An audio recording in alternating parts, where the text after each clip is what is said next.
Unang-una po sa lahat, nagpapasalamat po ako sa lahat ng supporters po ng Choco Mucho. Maraming salamat po. Um, Nung nalaman ko na si Mars sa amin, sobrang saya ko kasi alam naman natin yung attitude ni Mars. And syempre, sobrang grateful kami na kami yung pinili niya. Kasi ngayon nga hindi na nag-recover pa. Pero ayun, ang bilis nila lang maka-adapt sa sistema. And syempre, inaraw-araw namin yung pagko-connect kasi minsan di talaga kami maabot. Pero hopefully, makukuha pa rin namin yung connection. And ayun, malaking tulong. Yes, CC. Now we all know how important it is to get this first win to start off on a high note. So can you share with me ano yung magiging outlook or attitude nyo from here on forward to keep your momentum going?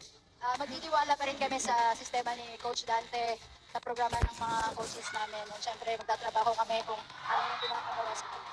CC, go ahead, greet all your family, friends, and of course your fans over here in online.